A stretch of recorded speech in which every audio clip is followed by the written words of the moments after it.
Good afternoon. Hope everybody's doing well. You're here for our Friday tune-up. It's the PPP loan forgiveness update. Today's going to be a Q&A with a short update. Hope everybody's doing all right. Hope you're getting a lot of good information out of this. Please send me your questions. I don't mind getting them. Sometimes it takes me a day or two to get back to you if you have a question. This, as I've mentioned before, is a pre-recorded webinar that airs on Friday. So don't send me questions during this webinar because I won't get them. You can always email them to me after the fact. So today we're going to talk briefly about the where we stand with the PPP loan program. And I'm going to go through commonly asked questions that I've gotten. A lot of these are questions that I sure wish the SBA would put into an FAQ because I think it would make our lives a lot easier.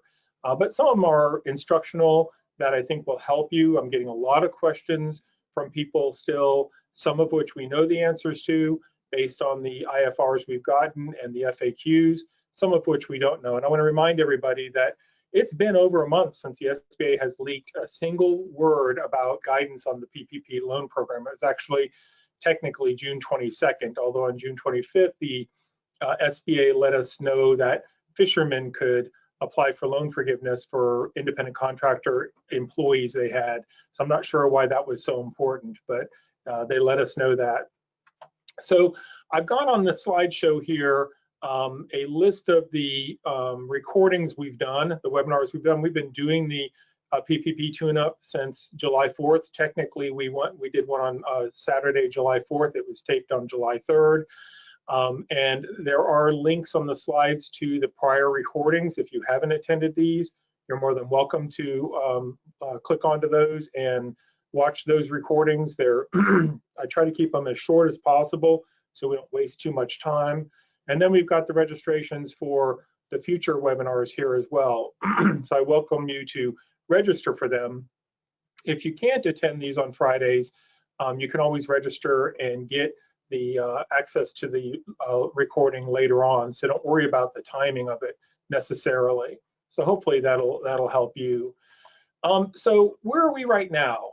And where we are right now is that we're kind of in this black hole of unknown. The SBA has told us that we are going to be getting some new information, some new guidance, some additional IFRs. IFRs are nothing but interim final rules, kind of a funny term. Maybe some additional FAQs, which were helpful in the beginning and then they tapered off to nothing. We know the Senate's been very active this week on coming out with a second, or not second, but an additional stimulus act of some sort. So we'll see what that bill is. There is rumor that certain PPP loans may be forgiven altogether. We're gonna have to see how that might work out. You got to remember here, I've given you some stats. The average loan size is only $105,000. So it might behoove the SBA to say, look, we'll forgive all the small ones in some automatic fashion. We don't know what the answer is going to be to that. The problem with that is that there's a lot of potential fraud there. And so the government's going to have to be accountable for these loan forgiveness amounts. So I suspect that even if there's some form of automatic forgiveness, I think every borrower is going to have to file some form of certification telling the lender and therefore the SBA that they did comply with the rules as they were. So we'll have to see what happens with that. Mnuchin said earlier, late last week, that we were going to see a PPP2, which is a second round of potential PPP loans. Those will probably be targeted to specific borrowers that are in high need, such as the hospitality industry. I've spoken to so many restaurant owners that are still just incredibly struggling. If I could tell you guys anything who's watching this today, go to your local restaurants and do takeout or dine in if you're comfortable doing that, but really try to support your local businesses because there are a lot of businesses out there that are really struggling. There is a lot of information that we don't know yet as far as guidance is concerned, and I've listed just 7 of them here, and these are common questions I'm getting from people, and we really don't know the answer. The best we can do with these items is rely on our best guesstimate or our best thought process. So we don't know the definition of an owner-employee. The SBA for the PPP loan forgiveness has never given us a true definition. I've always cited on being conservative here and said, if you own any interest in the company and you're employed by the company and you receive compensation from the company, then I'd call you an owner employee. We don't know anything yet about how the compensation caps are going to work for a covered period of less than 24 weeks. We've kind of thrown around the idea that the $46,154 non-employee cap may be prorated. Let's say that your covered period goes out 12 weeks and not 24 weeks. Then maybe you take half of that 46,154, which is 23,077, and use that as a cap. What I've been telling a lot of people is if the employees aren't paid over those prorated cap amounts in the first place, then you really don't have to worry about it. So don't get too hung up on that unless you have a lot of highly compensated employees. Then you might have to go the full 24 weeks if you need to get that much money in your payroll cost calculation.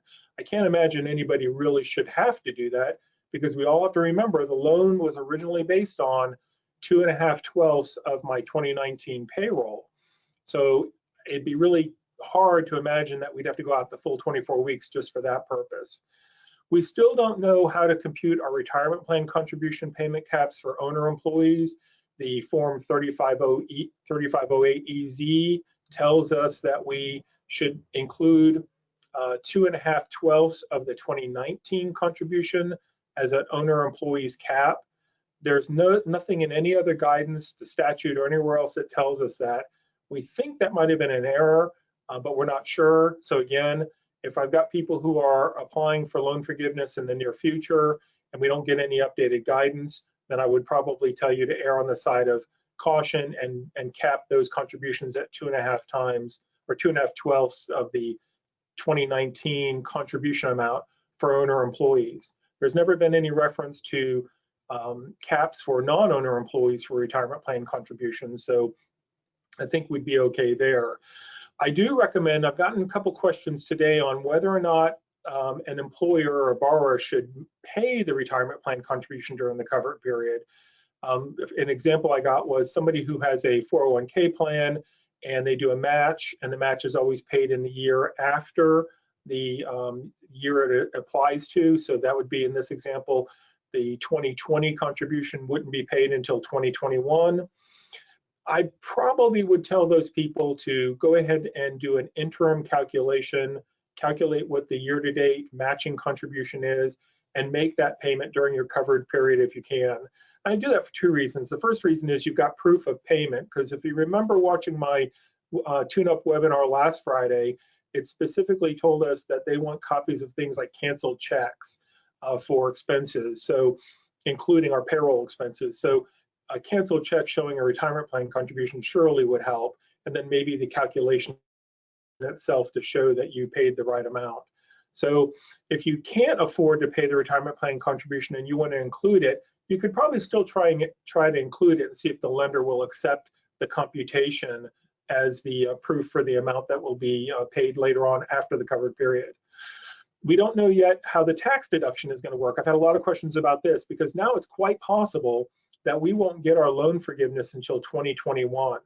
Remember, the bank has 60 days to process the application. The SBA has 90 days to approve or deny the application. That's 150 days. So a lot of these applications, I believe, aren't going to get approved until 2021. So we're kind of waiting to see what the IRS says. The IRS previously gave us a notice. It was notice 2020-32 that told us the deduction or the expenses paid with the PPP loan money that are eventually forgiven are not going to be deductible expenses. But now that notice was issued back when we had the 8-week covered period, and now we've got the 24-week covered period issue. And I'm certain there's going to be a lot of people whose loan forgiveness isn't going to occur until 2021. So we got to wait to see what the IRS tells us about that. Again, I've been erring on the side of caution and telling people, don't deduct the expenses on your 2020 tax return if your loan is forgiven in 2021. You might have to just wait around until the loan is actually forgiven before you file your 2020 tax return. So unless the IRS tells us otherwise, that's the advice I'm giving people right now. Number 5 is a really, really interesting one, because I've actually experienced this now a couple times this week where I've got clients who are ready to submit their application, but their lender is not willing or ready to accept the application, which is understandable. The lenders are still waiting on the SBA to actually create a system for submitting the applications. But what if your covered period has ended and you've spent all your money, and now you're concerned about whether or not you can maintain your employee count, and you don't meet one of the exceptions for not having to count your FTEs? If you fall into one of those categories, then I would encourage you to send a letter to your banker or your lender and let them know that you are ready to submit your application, and by no reason or blame to you, you just can't submit it, and you want to declare the end of your covered period. I'm not sure that we'll eventually be able to use that, but it certainly would be better than nothing. And that, I think, is very important if you feel like you're not going to be able to maintain your employee counts into the fall, depending on what happens with the economy. I mentioned earlier already with number 6, are we going to have some form of automatic forgiveness for small PPP loans? I think we might. It'll just be interesting to see what automatic really means. We also don't know the last item, which is number 7. If you have multiple companies with multiple owner-employee payroll payments, let's say you have 5 companies and you draw a salary from 3 of them, and your loan was given to all 5 companies, can you count your payroll per company for the caps if you're an owner? We don't know the answer to that yet, so we're kind of waiting to see what we'll get as far as that's concerned. My logic there has been that if you were able to borrow the money per company based on your salary and the cap of $100,000 per owner employee, then certainly you'd be able to count the forgiveness the same way. So that's the only logic I'm using in declaring that you should be able to use the cap by per borrower versus per affiliated group. That won't apply to too many people, but there's a small percentage of the borrower population that had multiple companies and therefore got multiple loans and might have been taking a salary from more than one of the companies. So we'll see how that plays out. So I'm going to get into some commonly asked questions, and I love the questions. They challenge me. I have a whole stack of IFRs and the original statute. I actually go back to the original statute very often because a lot of the IFRs, well, all the IFRs, all the frequently asked questions, all the prognosticators have used the original CARES Act and the subsequent PPP Flexibility Act, which became law on June 5th. Those are the only 2 things we can really go on. So it's all about interpretation. So I actually went back to the original law just today to look something up. I actually encourage everybody to read that law if you have the time. It'd be a little time consuming. So let's say what first question I'm getting is, I've spent all my PP loan money, what do I do now? So I'm telling everybody, contact your lender and ask when you can submit the application. Find out how they're going to have you submit the application. Some smaller community banks are going to just let you file or upload a paper copy of the application and the backup documentation. Some are going to have you submit it electronically. Some of the bigger banks particularly are going to use a portal. So it's going to be very similar to like the loan application process was.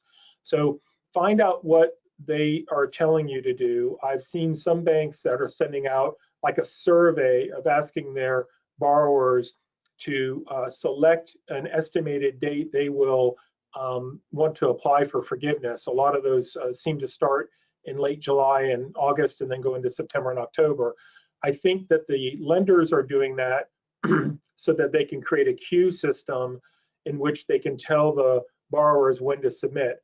Folks, remember, we have 5 million loans, and it's going to be just an incredible amount of time and effort to process the forgiveness applications for 5 million loans. That's the one thing that I don't think anybody anticipated that could be the issue.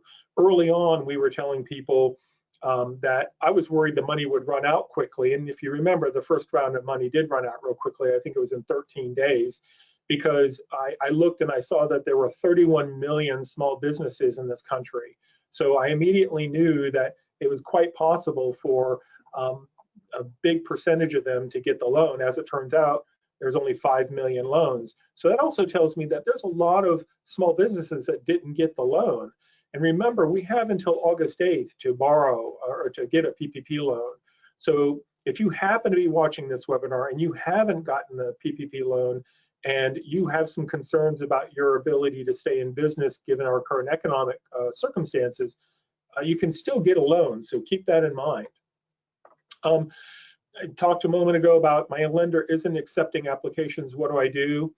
It really depends on your circumstances. If you don't have or expect to have any issues with your FTEs, you feel confident that you've got 10 employees and you think you can hang on to those 10 employees and business is doing okay, then I'd probably tell you to hold tight. I don't think that there is really any urgency to your circumstances.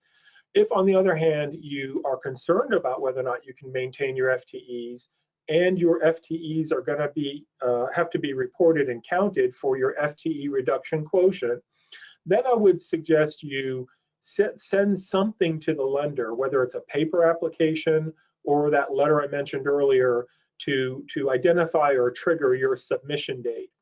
The SBA told us that we count our FTEs for our covered period, and for purposes of our FTEs at the end of the covered period, it's either December 31st or the earlier of December 31st or the end of our covered period. So, and they've defined that end as your submission date for submitting the forgiveness application. So it's kind of an odd time because that could be different for everybody and very well will be different for everybody. So I really encourage you to be proactive with that and let your lender know. Now, if you're self-employed and you know you're going to get 100% loan forgiveness, that's not an issue for you. So don't worry too much about that. A lot of people are still really confused on this paid and incurred or paid and incurred with respect to our costs, our payroll costs and our non-payroll costs. So I broke it down to really 3 different main categories here. And these are the expenses I expect you to want to include. And those include all expenses that you paid during the covered period for any periods prior to the covered period. So let's say you hadn't paid your February rent and you got your loan, say, on May 4th. And so you paid your February, March, and April rent on May 15th.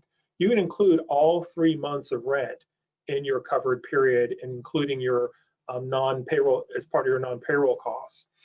You would normally pay your rent for the next 56 days, essentially, in your covered period. So that's the section 2. Include all expenses that are paid during the covered period that were incurred during the covered period. So those are real specific. And then the third category is include all expenses paid by the next billing date or payroll date, depending on if it's a payroll cost or a non-payroll cost, if those expenses were incurred during the covered period. And that's where we get this issue of prorate versus not prorate our expenses. For those types of expenses, you're going to want to prorate those. And the SBA actually gave us a specific example in the IFR where the period for the bill itself covers or stubs with the end of the covered period. And so if you've got a situation like that, go ahead and prorate that. You'll need to provide a copy of the canceled check or bill or whatever it was, and then you'll probably have to show some kind of calculation to show that you prorated that bill for the number of days that were in your covered period versus the number of days that were outside of your covered period. Another question I get very commonly asked is, when do I need to concern myself with the pay rate reduction? And it's only for people who have, or borrowers who have reduced the rate of pay by more than 25% for any one of their employees whose regular salary was $100,000 or less in 2019. So if you hadn't, if this is an employee you didn't have in 2019, then they would fall into this category and you'd have to measure them. But if you had an employee that was making over $100,000 in 2019, you don't have to count them at all in the pay reduction. You could cut their pay by any percentage and not be affected by this. So that's one important thing to remember. The one issue that we get a lot of questions on from people is, what is the pay rate? And that's really been an interesting question.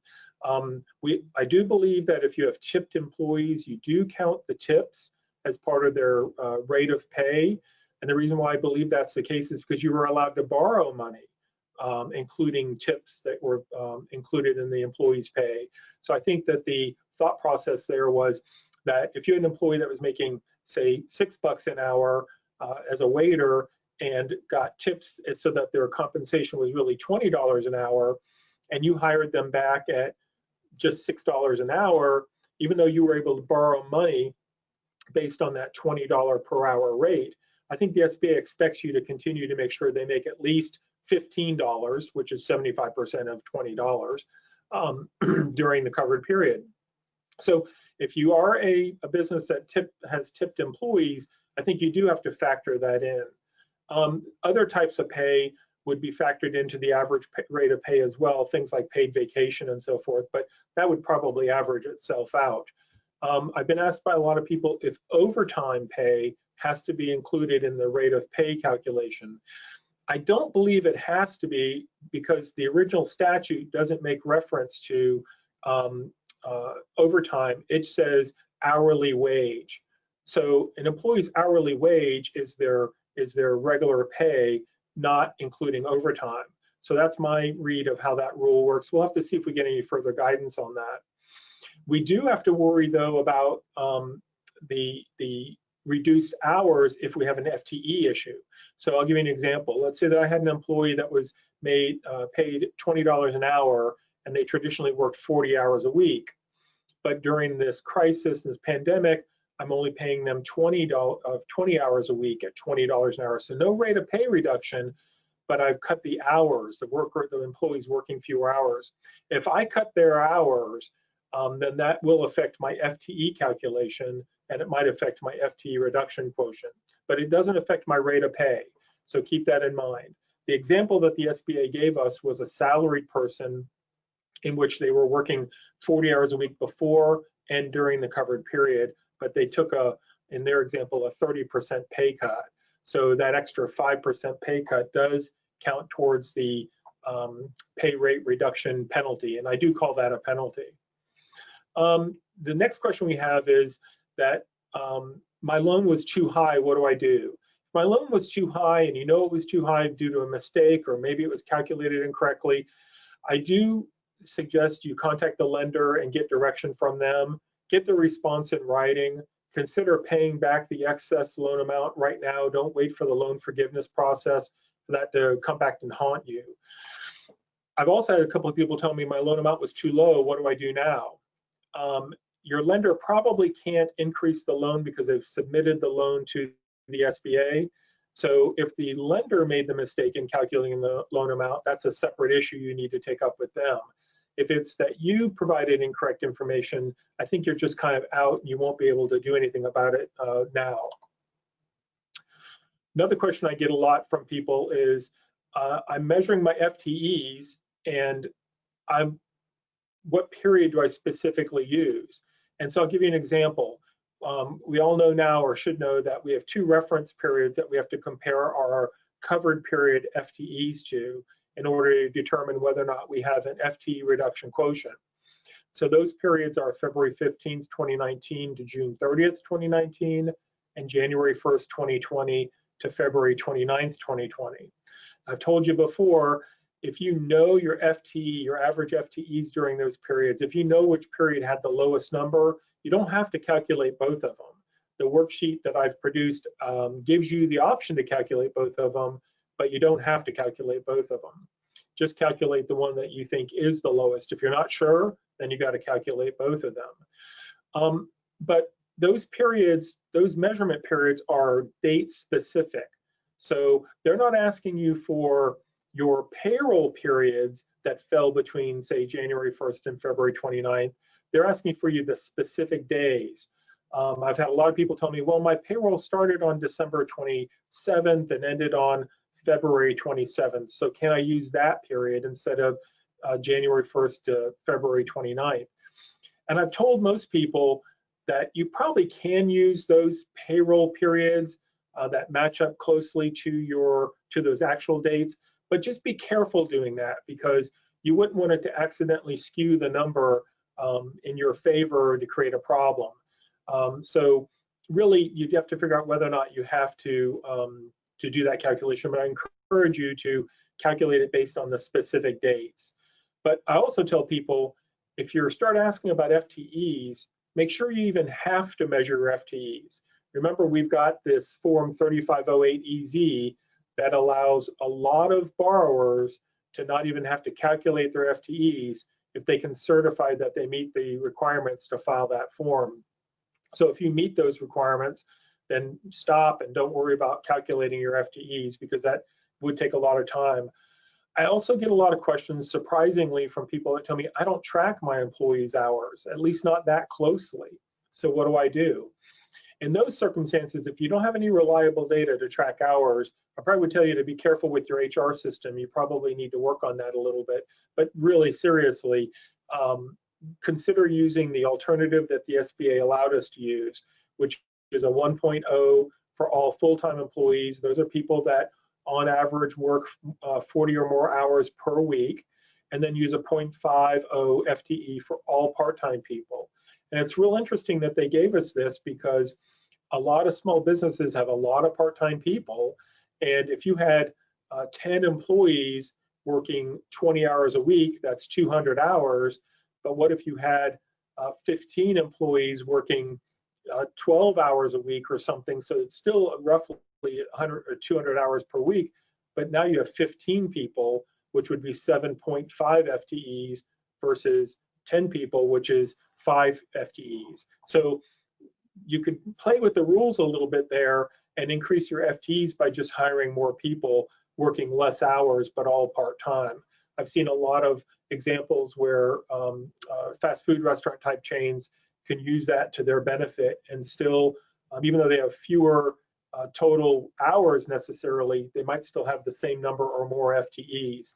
So you might be able to, that might be able to help you by using that alternate if you need to.